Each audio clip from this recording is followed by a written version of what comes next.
Tossing Grenades at Windmills podcast.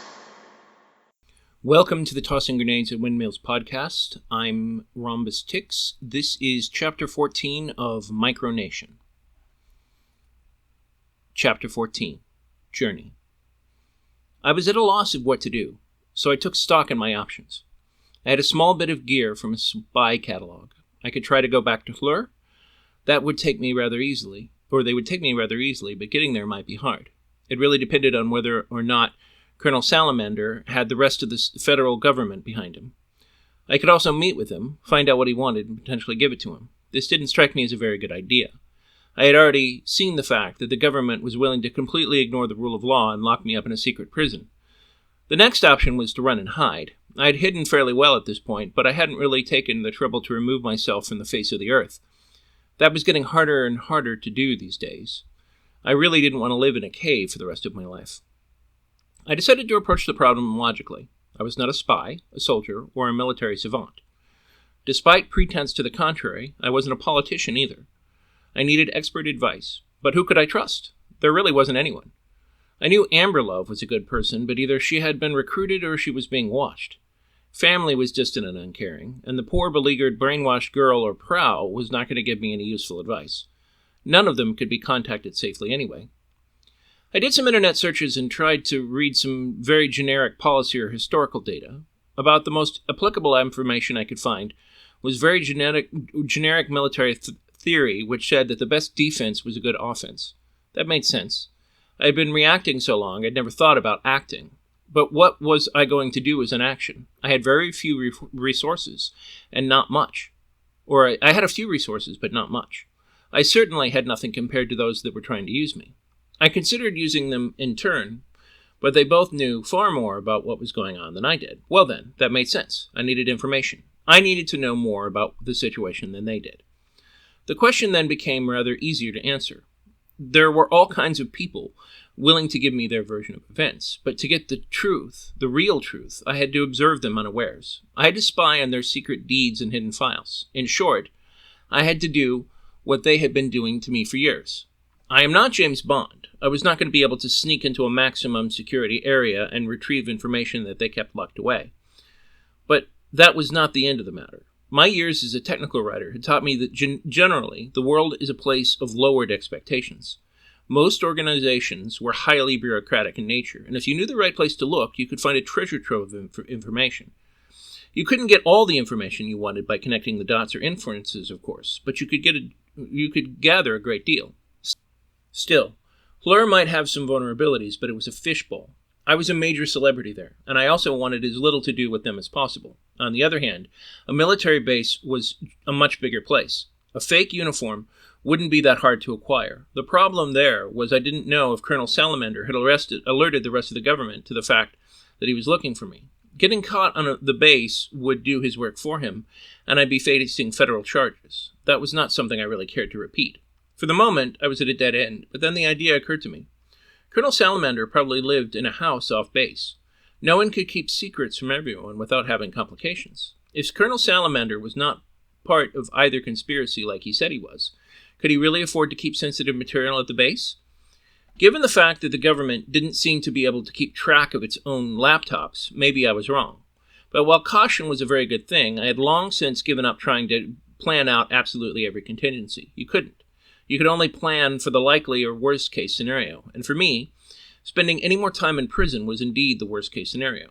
Getting there was half the fun. They had spy satellites, which means waiting until dark. True, they had infrared monitoring, but it would only look like a giant red and blue blob entering the sewers. Maybe they had night vision satellites, but I wasn't ready to wear a tinfoil hat to protect me from the orbital mind control lasers just yet. I made a mental note to never have an escape plan that involved going through the sewer again. Once I emerged downtown, I considered my options. These days, they were watching everywhere, but I was still working on the idea that Colonel Salamander only had access to some federal resources, not all of them. Otherwise, why only send 3 military guys instead of a dozen police cars?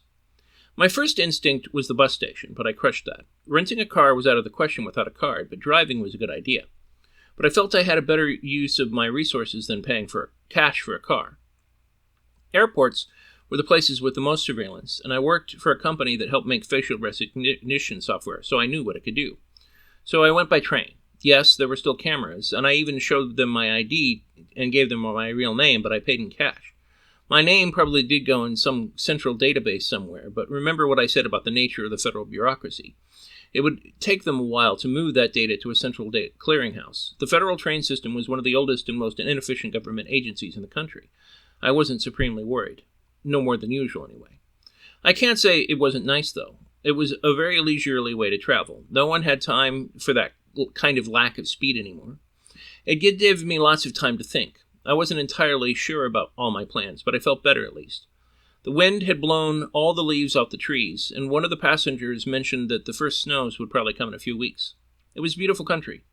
The Rockies spread before me in all their glory. The ghost towns were interesting, but not as sad as a few of the smaller dying towns too stubborn to let the economic juggernauts crush them flat. I did see a few children, though. That was promising. America wouldn't be the same with nothing between cities, with nothing but bears and people who ate them. I got out 2 stops before Denver. All that cash I could see wasted on the car that might have died somewhere in the Utah desert could instead buy me 4 or 5 very cheap bus tickets through back channels. All told, the entire trip took me about 8 days, but I saw no sign of pursuit. I was indeed not on America's Most Wanted list, and I intended to stay that way. Colorado Springs is an interesting town. The presence of the Air Force Academy is very prevalent in most of the bars and restaurants. I saw more posters per square block than at an Air Force recruitment station. The mountains were pretty. Colorado Springs itself was surrounded by ugly, flat, brown hills that looked like mountains had crapped them both out. There was something about the place that turned me sour, though I couldn't exactly say what it was. Maybe it was large enough to fake the illusion of proper citydom with none of the charm of a small town. Step 1 was getting a car, for which I paid cash. While the wilderness here was harsh, it was not the desert. I had no intention of driving very far or keeping the car more than a few days. It was hideously ugly. I didn't care. Then I tried the obvious. Yes, Colonel Salamander was in the white pages. I accessed the internet of the nearest wireless hotspot, printed the map, and voila, instant map. He did not, fortunately, live on the base. I had been right on that score. He did live in a very nice neighborhood, though, and my car stood out like a sore thumb. It took a couple of tries, but eventually I found the house I'd been looking for. It was a 2.5-story Fox colonial job with a very large, bright green lawn. Either land was very cheap here, or Colonel Salamander supplemented his income from creative sources. I suspected a combination of both. I waited until dark and parked the car at a nearby convenience store, which ended any chance I had of making a quick getaway, but I was also drastically reduced the chances of betraying me by rusting on the front curve. I was out of breath by the time I got there. I'd been working out, but the hills and the altitude were a killer. Besides, I had made most of my efforts to that point in an aerobic exercise. I made a mental note to change that. This list was getting pretty long. That was okay. I had a long and bitter memory. So, there it was. The big house with tacky, majestic white columns. I was going to break in somehow. The place might not be as secure as a military base, but what if it had a silent alarm? Heck, what if it was a simple house alarm? The odds of an alarm and a gun in the house were rather significant. No, I needed another way in. It took a few moments, but I finally had an idea. I walked back to my car, got some gas in a gas can, and walked back towards the house. I went into the backyard through the unlocked gate, approached the pool shed, then I calmly poured gasoline over it and got ready to light the match. I hesitated.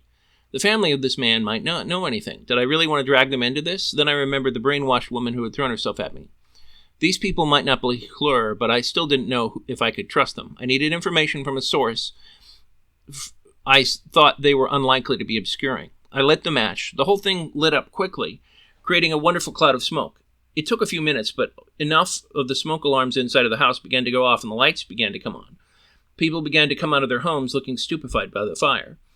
When the fire department arrived a few minutes later, the sirens woke up, and even more people in a small crowd began to congregate in the area in front of Colonel Salamander's house. The fire was put out rather quickly. I reached into the fire truck, pulled out a clipboard, and walked towards the back of the house.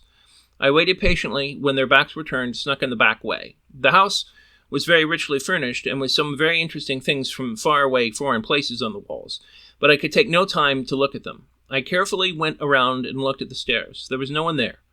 I made a mad dash upward, hoping that was the location of the office. It was. I found a closet with several boxes in it and hidden behind them.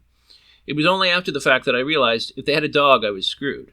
I tried not to think about it and hid in the closet and waited. I couldn't help but notice the irony and likelihood that someone somewhere would try and make up some symbolic analogy.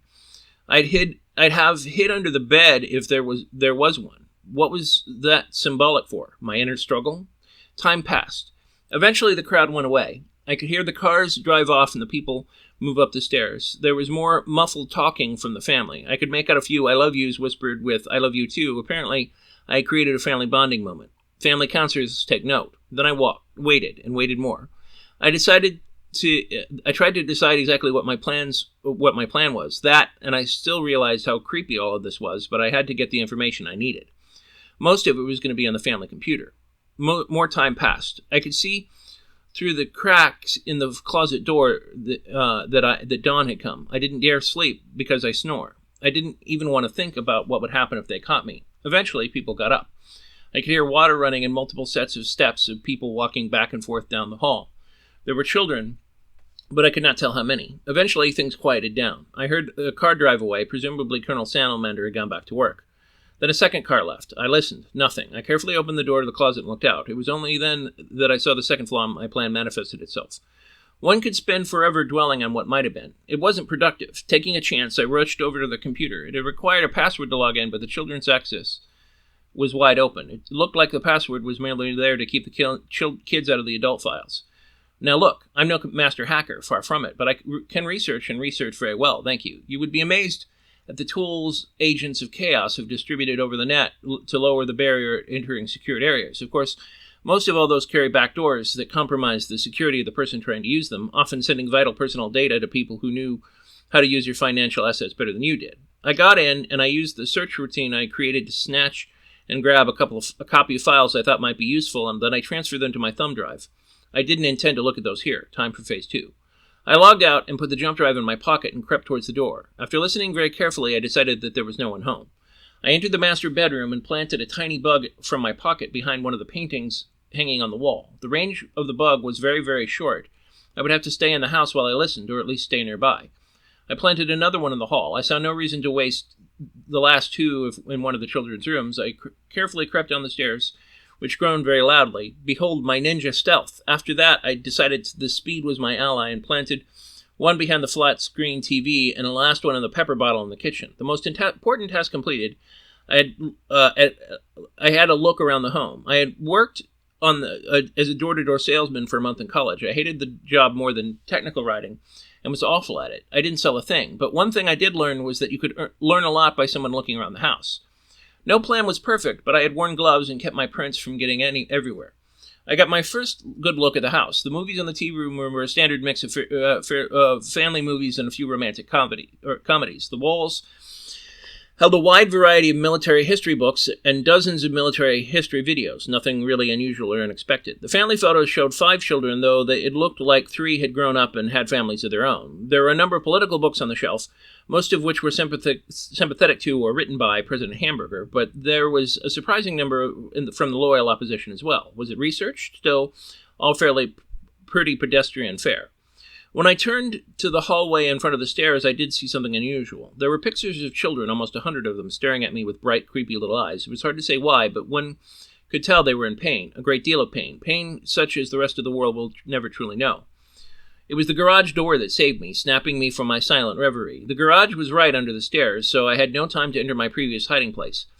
They would hear me running up the stairs. I opened the nearest door, took in looking for a quick hiding place. My luck held. It was the basement. I went down quickly, but as quietly as I could. I could hear them above me doing what sounded like unloading groceries. I breathed a sigh of relief and reached the concrete floor. So it turns out that the family did have a dog. My heart skipped a beat and my body froze as my eyes rested on the largest St. Bernard who had ever lived. We sat there staring at each other several seconds. It raised its head up a little, and I carefully patted on its head. It went back to sleep. The dog lay next to an industrial-sized bag of dog food, which had been ripped open with a few well-mauled toys. It had a moldy water pool that was attached to the pipe. Aside from that, the room was dark and empty. It also smelled slightly earthy. Sunlight squeezed in through the spaces between the rafters. I headed for the crawl space in the back and hid amongst the boxes inside, crouching on the dirt floor. I plugged in my earpiece and listened. I had to find the right channel, but eventually I heard the mother speaking. She sounded agitated and annoyed. "Would you just come over here and help me, Tila? What do you mean your children have homework?" She paused a moment. I could tell she was speaking to someone else on the phone. "No, that's not an excuse. You have made certain commitments." Mrs. Salamander paused and then said, "Do I need to talk to my husband? I wished I could hear the other end of the conversation, but the equipment to bug a cell phone was larger than I was willing to carry. Please note, technically I do not know if it was a cell phone, but most of the wall phones do not have rings that sing RSPECT before being answered." She said, "It would be a shame if he lost his job," she noted in a sharp, her voice electric and shrill. I could tell I didn't like her already. "After all," she continued, "didn't we get him the job in the first place? That is what it means by perks in the organization, Tila. You can't have perks if you don't do the work. Don't shirk your work, Tila," she giggled awfully at her own joke. There was a mumbled response. "Great, thanks, Tila. I knew I could count on you. See you soon." There was only rustling and stomping sounds, as if some giant squirrel were playing around upstairs. I gathered that she was preparing for some kind of meeting. Tila showed up a short time later. Mrs. Salamander was looking pretty rude and domineering as she had been. They continued about their business until eventually more guests began to show up. There were problems focusing in any one conversation. As near as I could tell, they were all female. I wished I'd brought a way to record the whole thing, but for all I knew, it was the PTA. Eventually, Mrs. Salamander took charge. Much to my surprise, it was not the PTA after all, but a group that seemed to desire stronger laws protecting children. They were very well organized, and given the numbers I had heard them throwing around, they were very well funded, too. They didn't talk about where they got their funds, which made me suspicious, but these days I was always suspicious. The exact organization of the whole thing still slightly eluded me, but I was willing to try and find out later. I was fairly sure that there would be more on the computer files that I absconded with. The meeting ended with just as much buzz clucking as it had begun with. I could hear and understand very little. These things ended with Tila getting browbeaten by Mrs. Salamander to clean up. I could see nothing, but it sounded like Mrs. Salamander was supervising while Tila did all the actual work. Eventually, Tila left. What did strike me as fairly odd was that no one had asked Mrs. Salamander about the fire, and Mrs. Salamander hadn't really volunteered any information. This was doubly strange because during the conversation, Mrs. Salamander had felt very inclined to brag about how virtuous a person she was, how many civic programs that she and her husband were involved in, and how active her children were. So you'll pardon me if I was a bit suspicious. Okay, I was a lot suspicious. I had crossed a line by breaking into their house, but I felt that if I hadn't, I would be cursed to forever remain a mere pawn of fate. No one controls all their destiny, but I wanted as much control of mine as I could muster. Mrs. Salamander watched the, quote, news, and several other rather extreme trashy talk shows until her children came home. Boring. Colonel Salamander came home. Boring. Family had dinner. Boring. Now I could see why it was that people didn't... now I could see why this wasn't done that often. I mean, I had known it was a long shot, but I figured that if there had been some vast conspiracy, then keeping up the pretense would require a certain amount of work each time and day. It turned out I was right. Around 10 o'clock, Salamander put his wife and kids to bed and retired to his office. Then I heard him pick up the phone and make a call. "Hello, Mark. How goes it?" Again, I cursed myself for not bugging the phone. I could only hear half the conversation, which was getting very, very annoying. "Yes, this is a secure line. No, I don't think they realize what we're planning. I'll send you the outline by encryption tomorrow." He laughed and then said, "Yes, it's always nice to have Uncle Sam do the work." "Whom?" "I think they're a bunch of suckers. Look, Barbara has been working on this network for years. She had people from both sides backing her on the issue. She is her own side. Now that she has the basic framework for an alliance, she can't point to them, or she can point them any way she wants. And right now, she wants those slur people. No, I don't know if she can work with their mojo or not, but they're using fake kids. We'll be using the real thing, not to mention that, for once, Barbara happens to be right. If you build a keep house, roaches will come to live there. What did they think was going to happen when they created a data haven? Yeah, right, no, I'll send you the form. Right, talk to you soon, of course. I need to go. Yes, okay, thanks, bye." He hung up the phone, muttering to himself. There were no excuses for self-denial. These people were monsters. You couldn't hide from monsters. You couldn't pretend that monsters would just go away. You killed monsters. You took them in the fields. You took them in the forest. You took them in the mountains. You chased them back into their petty little hidey holes of self-delusion and crushed them. And you did so somehow without becoming a monster yourself. Then you flew, invented the perpetual motion machine, solved world hunger, and created world peace all at the same time. I wasn't sure what to do anymore, but I was very sure I didn't want to do it where I was. It was past 11, and it was starting to get very cold down there in the crawl space. I decided it was safer to wait until daylight. Daylight came, but they didn't leave home. It was Saturday. Saturday night came and went. Fortunately, they went to church. I got out of the place as fast as I could. Only later, when I was 5 blocks away, did I realize that they had not once gone down to see the dog.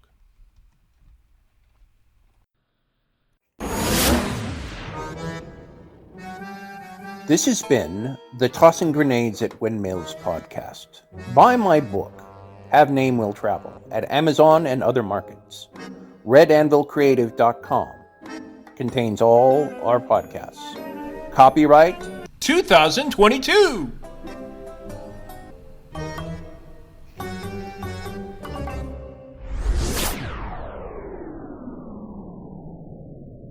To fight the forces of evil!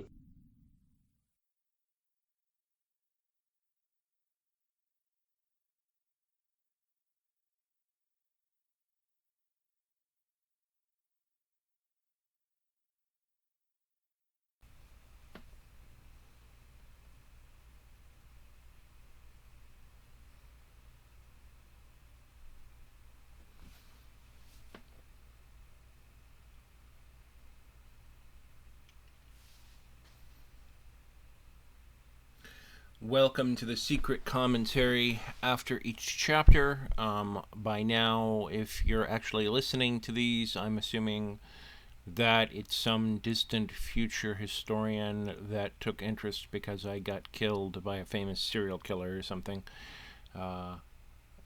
Yeah, I'll flat out admit it. I don't expect my writing career to go anywhere, but I keep doing it, and that's kind of the whole point of this chapter, right? And the whole point of the commentary.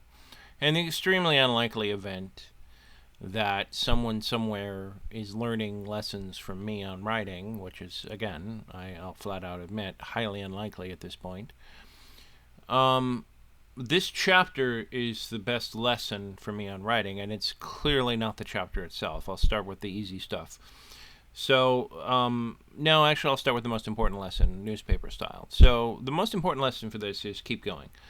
This darling little turd that took me 21 minutes to read took me 2 years to write. It was the most obnoxious and challenging set of words that I have ever put down. And to be clear, there were some times during the first novel where I would literally only be able to write one word a day. Sometimes you get stuck.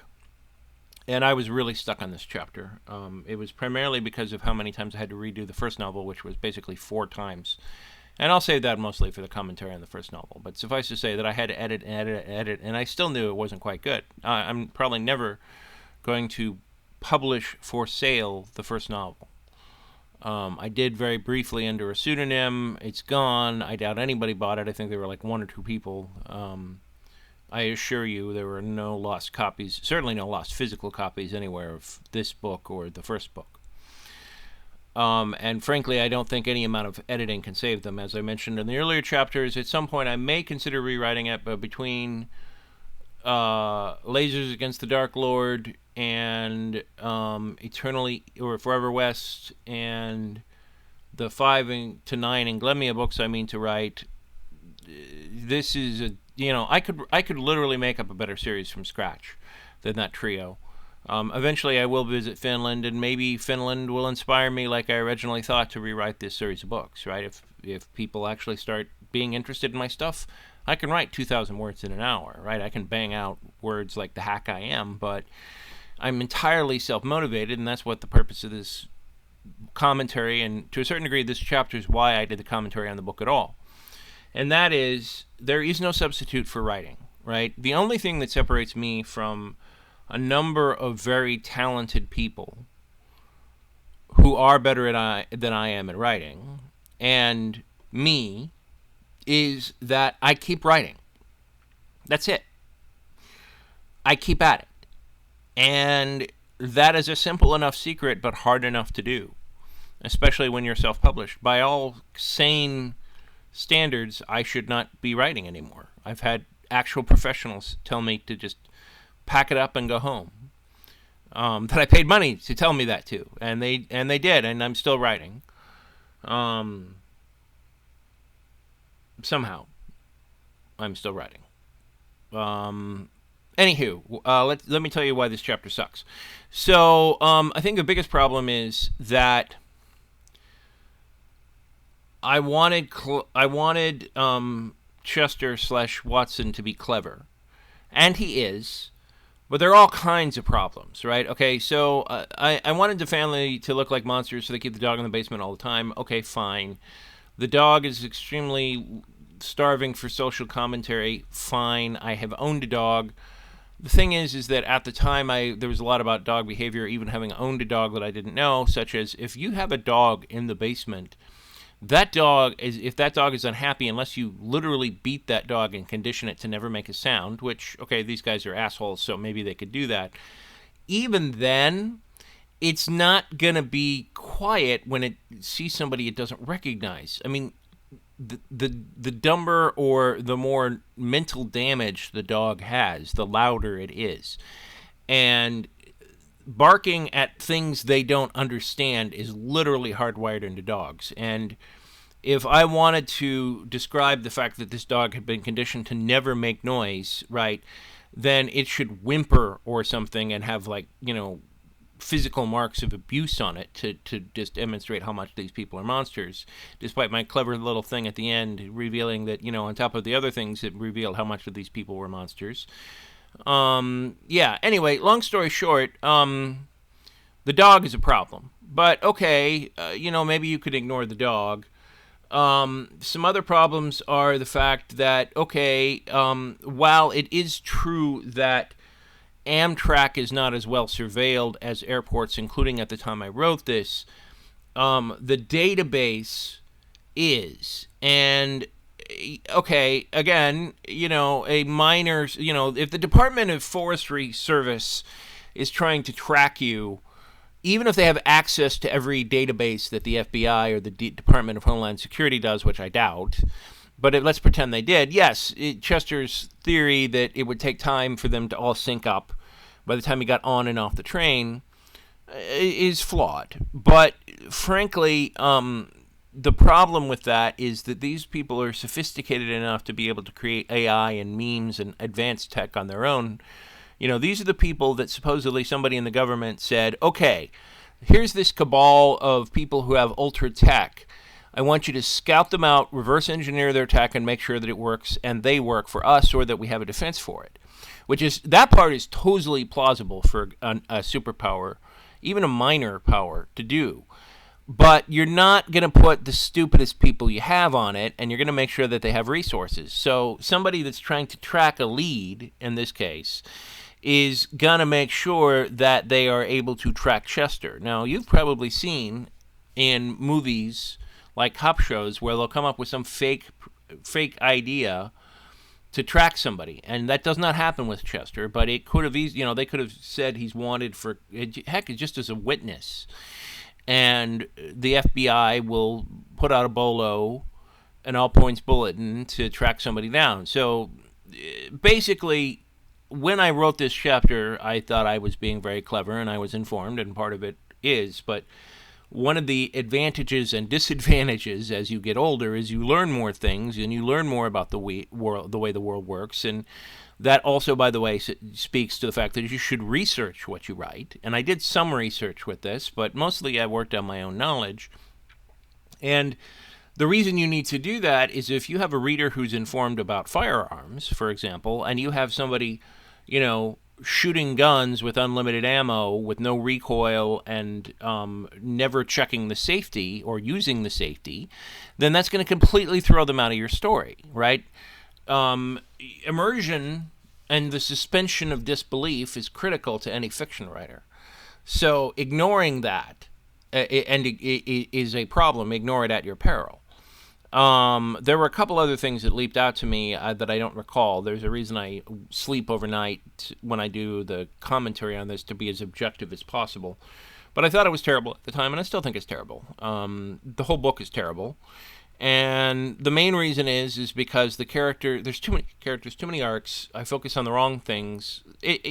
I'll be honest, yes, I have read worse novels that have sometimes been on the New York Times bestseller lists. People are able to sell trash because they know somebody. I know somebody, but they don't sell trash. So my point is, yes, I can write better than other people, but I'm not getting my thing sold. And if you want to be one of those people, unless you're very lucky, in which case it doesn't matter, but you wouldn't be listening to writing advice anyway. If you want to be one of the people who does get discovered for your quality, you need to research, you need to keep writing, and you need to basically just buckle down and do it.